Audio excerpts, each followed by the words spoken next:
दक्षिण एशिया के केंद्र में बसा है बांग्लादेश, एक ऐसा देश जिसकी अपार संभावनाएं हैं, लेकिन एक गंभीर चुनौती के कारण यह देश अरबों का नुकसान झेल रहा है।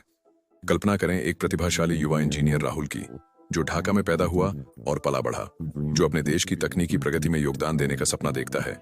लेकिन यह है वह वास्तविकता जिसका वह हर दिन सामना करता है। बांग्लादेश, जिसकी जनसंख्या 16 करोड़ से अधिक है, कुशल श्रमिकों की गंभीर कमी से जूझ रहा है, विशेष रूप से इंजीनियरिंग और प्रौद्योगिकी क्षेत्रों में।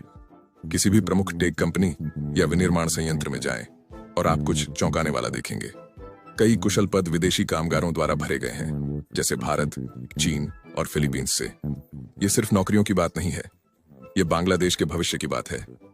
हर साल अरबों टका विदेशी कामगारों को वेतन के रूप में देश से बाहर जाते हैं, जबकि कई स्थानीय स्नातक उद्योग मानकों को पूरा करने के लिए संघर्ष करते हैं।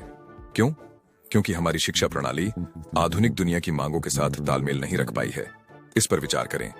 जबकि वियतनाम और मलेशिया जैसे देशों ने लक्षित तकनीकी शिक्षा कार्यक्रमों के माध्यम से अपने कार्यबल को बदल दिया है, बांग्लादेश अभी भी पकड़ने की कोशिश कर रहा है। हमारे कई तकनीकी संस्थानों में छात्र पुराने पाठ्यक्रमों से सीख रहे हैं, पिछले दशक के उपकरणों का उपयोग कर रहे हैं, जबकि दुनिया कृत्रिम बुद्धिमत्ता, मशीन लर्निंग और उन्नत रोबोटिक्स की ओर बढ़ चुकी है।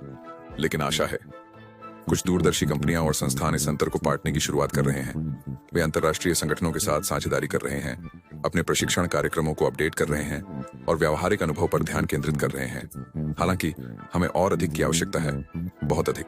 समाधान केवल अधिक स्कूल या विश्वविद्यालय बनाने के बारे में नहीं है, यह हमारे तकनीकी शिक्षा के पूरे दृष्टिकोण को बदलने के बारे में है। हमें अपने पाठ्यक्रम को आधुनिक बनाना होगा, अद्यतन प्रशिक्षण सुविधाओं में निवेश करना होगा और शिक्षा और उद्योग के बीच मजबूत संबंध बनाने होंगे। निष्क्रियता की लागत बहुत अधिक है।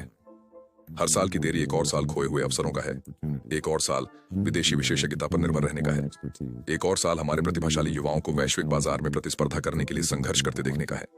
यह समय है कि बांग्लादेश आधुनिक दुनिया में कदम रखे, अपने लोगों में निवेश करे और उस कुशल कार्यबल का निर्माण करे जो उसके भविष्य की समृद्धि को आगे बढ़ाएगा। परिवर्तन अब शुरू होता है। सवाल यह है, क्या हम इसे संभव बनाने के लिए तैयार हैं?